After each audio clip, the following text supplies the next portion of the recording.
Welcome back to Rideline Reviews, the home of throttle, torque, and two-wheeled truth.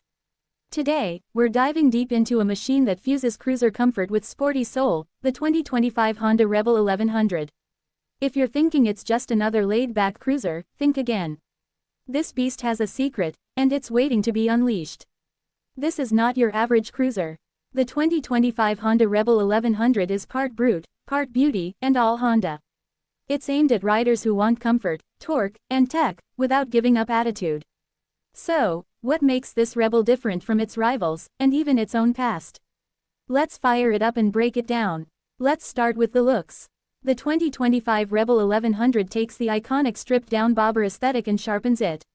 The LED lighting package is now sleeker, the tank is slightly re-sculpted, and Honda has introduced new matte and metallic color schemes, including a dark forest green and titanium black that demand attention. It's minimalist but not boring. Everything serves a purpose, from the teardrop tank to the short fender, to the exposed frame. The new seat is more contoured, more padded, and lower than ever, just 27.5 inches off the ground. Even shorter riders will feel right at home on this thing. Under the hood, or rather, under the tank, sits Honda's 1084cc parallel twin engine, borrowed and retuned from the Africa Twin. It pumps out a strong 86 horsepower and about 72 pound-feet of torque. But what makes it really special? Honda's DCT, dual-clutch transmission. This DCT system is mind-blowing. You can ride fully automatic, great for city cruising, or switch to manual mode using paddle shifters.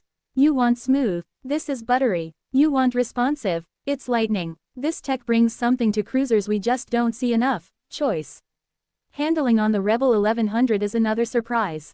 Thanks to its low center of gravity, lightweight frame, and well-balanced suspension, this cruiser corners like a naked bike.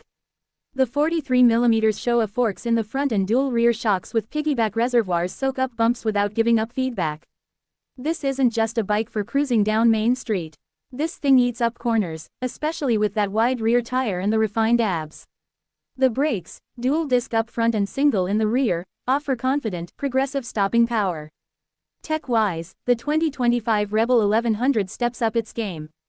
A new 5-inch full-color TFT display replaces the older LCD. It's crisp, customizable, and finally supports Bluetooth connectivity for calls, nav, and music.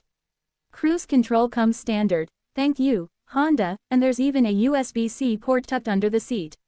The interface is intuitive. You've got 3 ride modes: standard, sport, and rain. Each one adjusts throttle response, engine braking, and DCT behavior. For a cruiser, this is some serious versatility. The Rebel 1100 has a very relaxed, natural riding position.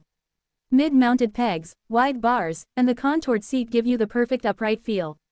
The seat's been re-engineered with new memory foam. Even after a 100-mile cruise, I didn't feel a thing. And for 2 upriders, the rear pillion is finally usable, with optional backrest support. Let's talk pros and cons. Pros: powerful and smooth 1084cc engine. DCT system is a game changer. Superb handling for a cruiser. Low seat height, beginner friendly. New TFT display with connectivity. Great value for its segment. Cons: DCT adds weight and cost. No standard windscreen, not ideal for highway touring. Limited storage, needs aftermarket support. The 2025 Honda Rebel 1100 isn't just an upgrade, it's a rebirth. Honda has blended classic cruiser soul with modern innovation, and they've done it without sacrificing fun, freedom, or that essential Rebel spirit. So, who's this bike for? New riders looking for something easy yet powerful. Experienced riders craving tech and torque. And anyone who believes a cruiser should still be able to rip. This is a Rebel with a cause, and that cause is pure riding pleasure.